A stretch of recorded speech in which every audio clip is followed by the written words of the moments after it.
ওই বর, আমি প্রেগনেন্ট হব। কী সব বলো? কেন, সমস্যা কোথায়? আপনি আমাকে প্রেগনেন্ট করবেন কিনা বলেন। কিন্তু এত তাড়াতাড়ি? হ্যাঁ, আমার ইচ্ছা হয়েছে, আমি খুব তাড়াতাড়ি প্রেগনেন্ট হব। তোমার কি মাথা খারাপ? কেন মাথা খারাপ হবে কেন? বরের কাছে আদর চাইলে কি মাথা খারাপ হতে হয়? আরে বাবা, একদিনে প্রেগনেন্ট হবে কি করে? আজকেই তো আমাদের বিয়ে হলো, আর আজকে তুমি প্রেগনেন্ট হতে চাইছো? তোমার কি শরীর ঠিক আছে? কী সব বাজে কথা বলছো, হ্যাঁ? প্রেগনেন্ট হওয়াটা বাজে কথা, সেটা জানতাম না তো। আপনি এমন করে বলতেছেন কেন? তাছাড়া সবাই তো বলে প্রেগনেন্ট হলে মিষ্টি খাওয়াতে। তাহলে আপনি আমাকে প্রেগনেন্ট করতে পারবেন না কেন? আমি যত তাড়াতাড়ি প্রেগনেন্ট হব তত তাড়াতাড়ি আমাদের বেবি আসবে। ও, এই ব্যাপার। এই জন্য তোমার প্রেগনেন্ট হওয়ার এত ইচ্ছা? আচ্ছা, এসব ভুলভাল কথা তোমাকে কে বলেছে যে আদর করলে প্রেগনেন্ট হয়? কে বলবে আবার? আমার বান্ধবীরা বলেছে। তাছাড়া আমি কি জানি না মনে করেছেন? ঠিক বয়সেই আমার বিয়ে হয়েছে, তাই আপনি আমাকে আদর দিলে আমি খুব সহজেই প্রেগনেন্ট হয়ে যাব। এখন আপনি আমাকে প্রেগনেন্ট করে দিবেন। সিনথিয়ার কথাতে ঈশানের বেশ সন্দেহ হতে লাগলো। সিনথিয়া কি সবটাই বুঝতে পারে, নাকি সবটা জেনে শুনে ওর সাথে মজা করছে? আর তাছাড়া ও কি সত্যি ম্যাচিউর? ওর বয়সটা 21, কিন্তু এখন প্রায় বোঝা যাচ্ছে যে মেয়েদের মধ্যে ম্যাচিউরিটির অনেকেরই থাকে না। তাই ঈশান সন্দেহটা দূর করার জন্য বলতে লাগলো, আচ্ছা, সত্যি করে একটা কথা বলো তো, প্রেগনেন্ট হলে কি হবে? আর সেটা তুমি জানো? কি আবার হবে? প্রেগনেন্ট হলে আমি বাবুর আম্মু হব। আপনার বাবুটা আমার পেটে আসবে। তখন আমি 1 বছর পর আম্মু হব। আর আমি এটা জানি না মনে করেছেন? আমি সবটাই জানি। এখন বলেন, আপনি আমাকে প্রেগনেন্ট করবেন কি না? আরে বাবা, প্রেগনেন্ট করতে হতে তো অনেক দিন সময় লাগবে। তাছাড়া আদর দিলে যে প্রেগনেন্ট হয় তা তো নয়। আমাদের সবেমাত্র বিয়ে হলো, তাই তোমাকে প্রেগনেন্ট করতে গেলে তার জন্য তো তোমার সাথে অনেক কিছু করতে হবে। অনেক কিছু করতে হবে মানে? কী সব উল্টাপাল্টা কথা বলেন আপনি? উল্টাপাল্টা কথা কেন বলতে যাব? এখন তো মাত্র বিয়ে হয়েছে, তাই না? আদর করলে যে প্রেগনেন্ট হয় তা তো নয়। রোমান্স করতে হবে, অনেক বেশি রোমান্স করতে হবে। তোমাকে অনেক বেশি আদর আর ভালোবাসা দিতে হবে। তুমি কি সেটা নিতে পারবে বলো? দিতে হলে দিবেন, অনেক বেশি আদর দিবেন, অনেক বেশি ভালোবাসবেন। আমি কি বারণ করেছি নাকি? আমি তো আমার বরের ভালোবাসাটা পাওয়ার জন্য ব্যাকুল হয়ে আছি। আপনি সেটা জানেন না নাকি? আপনাকে সবটা বুঝিয়ে বলতে হবে। বুঝিয়ে বলতে হবে না। আচ্ছা, একটা কথা বলো তো, তোমাকে আদর করলে তোমার ব্যথা লাগবে না তো? তোমার কষ্ট হবে না তো? আদর করলে ব্যথা লাগবে কেন, আর কষ্ট হবে কেন? কেন কষ্ট হবে? তুমি সেটা জানো না? বরের আদরটা সবাই নিতে পারে না। আর প্রথমবার আদর করলে তো ব্যথা লাগেই, তাই না? নাকি তুমি এসব কিছুই জানো না? তুমি শুধু শিখেছো আদর করলে প্রেগনেন্ট হয় আর বাবু আসে। একদম আমাকে এরকম বলবেন না। আমি কি বাচ্চা নাকি? আমি সবটাই জানি। কিন্তু আমি তো কখনো আদর পাইনি। তাছাড়া আমার কোনো বয়ফ্রেন্ড ছিল না যে আমাকে আদর করবে। আর আপনি বলতেছেন আদর করলে ব্যথা লাগবে। কিন্তু আমার বান্ধবীরা তো আমাকে বললো না এসব বিষয়ে। সিনথিয়ার কথাতেই ঈশান একটা দীর্ঘশ্বাস ফেলল। ওর মনে হচ্ছিল সিনথিয়া হয়তো আর যাই করুক এসব কাজ করবে না, যেটারই সন্দেহ ঈশান করছিল। কারণ সিনথিয়ার কথাতে ঈশান প্রচণ্ড পরিমাণে ভয় লাগছিল। এটা ভেবে যে সিনথিয়া হয়তো বেশি কৌতূহলী, আর কৌতূহলের সাথে এসব উল্টোপাল্টা কাজ করেনি তো বিয়ের আগে, তাই সেটা জিজ্ঞেস করে নিল। ঈশান একটা দীর্ঘ নিঃশ্বাস ফেলে বলতে লাগলো, তাহলে ঠিক আছে, ওরা হয়তো তোমাকে বলে দেয়নি, আর তুমি এরকম ভাবছো। আচ্ছা, বিয়ের আগে তো তোমার এরকম বাচ্চামি স্বভাবটা কখনো দেখিনি। কেমন যেন আমার সামনে আসতে লজ্জা পেতে। তাহলে এরকম হুটহাট করে এই কথা বললো কেন? কে বলেছে আমি বাচ্চা? আমার বয়স 21 বছর 5 মাস। আর আপনি আমাকে বাচ্চা বলতেছেন, হ্যাঁ? আমি এরকম করতেছি কারণ আমার অনেক আদর লাগবে। অনেক ভালোবাসা চাই আপনার থেকে। আপনার আদর না পেলে থাকতে পারবো না। আরে বাবা, হুটহাট করে এরকম পাগলামি করতেছো কেন? সবেমাত্র বাসর ঘরে আসলাম, তোমার মুখটা পর্যন্ত দেখিনি, তার আগেই তুমি কিনা এরকমভাবে উল্টাপাল্টা কথা বলতে শুরু করে দিয়েছো। কি হয়েছে আমাকে সত্যি করে বলো তো? কে তোমার মাথায় এসব আজে বাজে কথাগুলো ঢুকালো? নাকি তুমি নিজে থেকেই বলছো? কেন, আমি নিজে থেকে চাইতে পারি না? আর আমার বরের আদর ভালোবাসাটার দরকার নেই নাকি? আপনি কি মনে করেন আমাকে? আমি কি পিচ্ছি যে আমি এসব চাইতে পারবো না? একদম আমাকে এসব বোঝাতে আসবেন না। আমি সবটাই বুঝি। আপনি আমাকে ভালোবাসবেন কিনা বলেন, আদর করবেন কিনা বলেন। আমার বেবি লাগবে, আমি প্রেগনেন্ট হব। আপনাকে বলেছি সেটাই হবে। আচ্ছা ঠিক আছে হবে। আমি বারণ করিনি তো যে তোমাকে আদর করব না, ভালোবাসবো না। তুমি তো আমার একমাত্র বউ বলো। আর তুমি তো জানো আমি বিয়ের আগে একটা রিলেশনে ছিলাম, কিন্তু মেয়েটা আমাকে অনেক কষ্ট দিয়েছিল। তারপর আব্বু আমাকে বুঝিয়েছিল, বলেছিল বিয়ের পর বউকে ভালোবাসতে। তাই আর কাউকে ভালোবাসিনি। তাই এখন থেকে তোমাকে ভালোবাসার চেষ্টা করব। আজকে বিয়ে হতে না হতেই তুমি এমনভাবে আবদার করতে শুরু করেছো কেন? কে তোমাকে কি বলেছে আমাকে একটু বলবে প্লিজ? আপনি আমাকে ভালোবাসার চেষ্টা করবেন মানে? কোনো চেষ্টা না, আমাকে অনেক বেশি ভালোবাসতে হবে। আর আপনি আমার সাথে রোম্যান্স করতে পারবেন না কেন? আমি নিজে থেকেই বলেছি, কেউ আমাকে কিছু বলেনি। আমার কি এগুলো চাই না নাকি? আমার অধিকার নেই আপনার থেকে এগুলো করার? বলেন।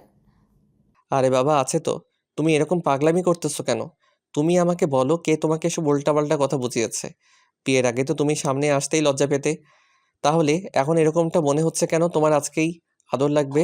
যেখানে বিয়ের প্রথম দিন মেয়েরা অনেক ভয় থাকে, ভাবে বর তার সাথে কি করে না করে, সেটা ভেবেই ভয়ে একদম জড়সড় হয়ে থাকে।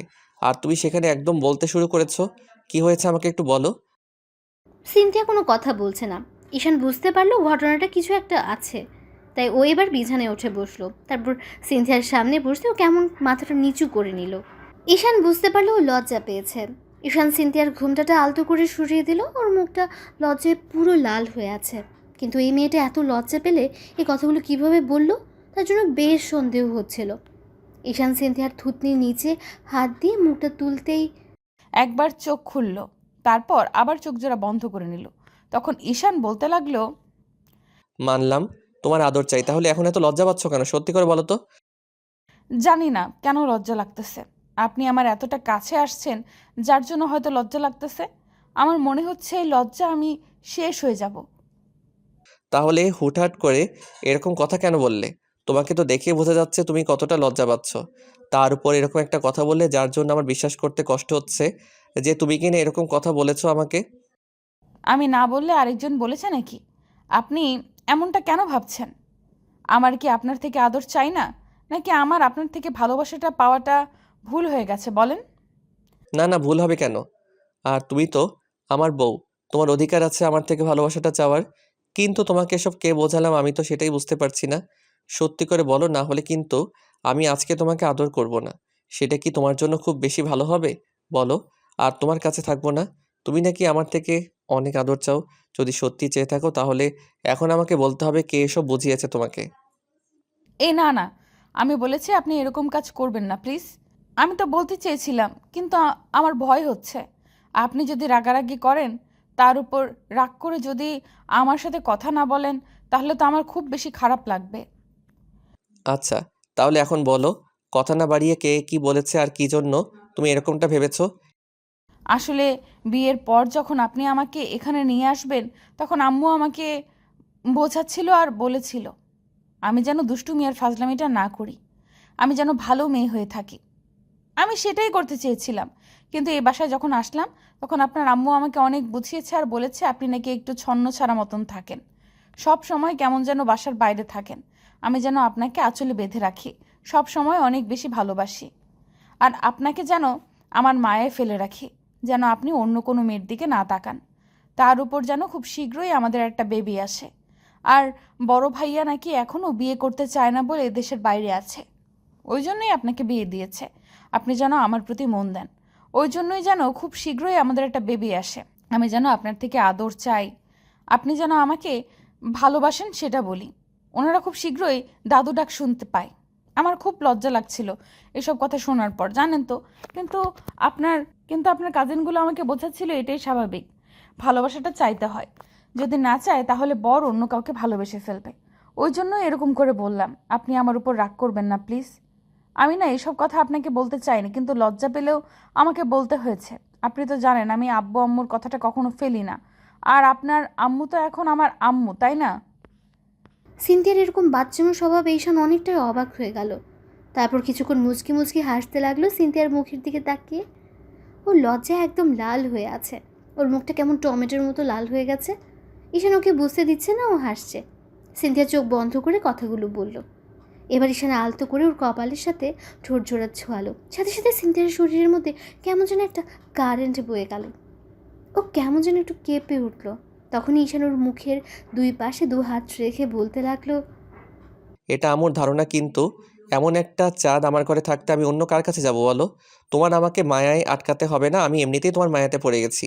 যেদিন তোমার বাসায় তোমাকে প্রথম দেখতে গিয়েছিলাম, সেই দিন দেখি তোমাকে ভালোবেসে ফেলেছিলাম, কিন্তু তোমাকে বুঝতে দেইনি।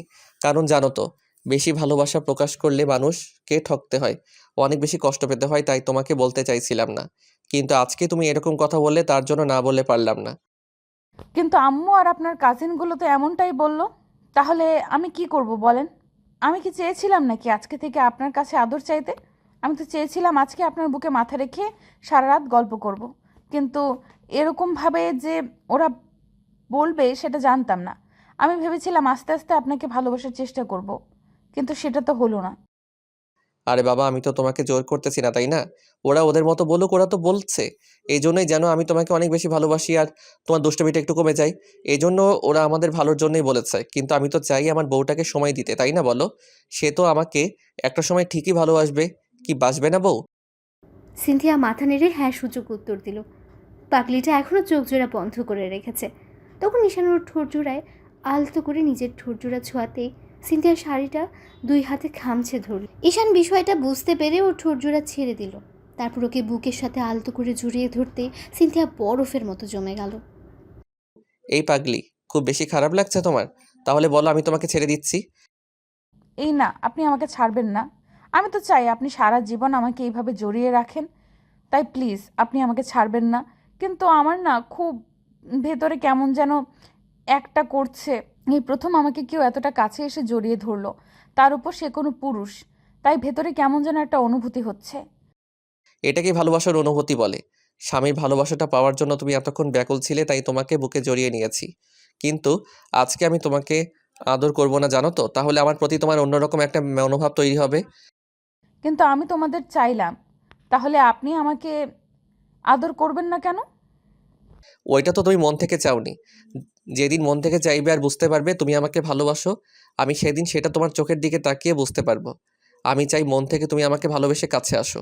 আর আজকে যদি আমি তোমাকে আদর করি, ভালোবাসায় ভরিয়ে দেই, তাহলে ভাববে বিয়ে নামক বন্ধনে আবদ্ধ হওয়ার মানে শারীরিক সম্পর্কে লিপ্ত হওয়া। তেমনটা নয়। আমাদের বন্ধনটা পবিত্র, তাই একটা সময় তো আমার কাছে আসবো, তাই না? আর তোমাকে অনেক বেশি ভালোবাসবো আমি, সেটা খুব শীঘ্রই হবে। তাই তুমি টেনশন করো না। তুমি সবসময় আমাকে ভালোবাসার চেষ্টা করো, আমি কথা দিচ্ছি তোমাকে কষ্ট পেতে দিব না। সত্যি তো? আরে বাবা, হ্যাঁ সত্যি। এটা আবার সত্যি মিথ্যার কি আছে? আর তুমি তো জানো আমার লাইফে এখন তুমি আব্বু আম্মু ছাড়া আর কেউ নেই। তাহলে আমি তোমাদের ভালোবাসবো না তো কাকে বাসবো বলো পাগলিটা? ওদের ভালোবাসাটা, ওদের কাছে কিন্তু আমার ভালোবাসাটা আলাদা, তাই না বলেন? তাহলে ওদের সাথে আমারটাকে গুলিয়ে ফেলছেন কেন? ওকে ওকে পাগলি, আমি গুলিয়ে ফেলবো না। এখন দেখি, তাকাও আমার দিকে।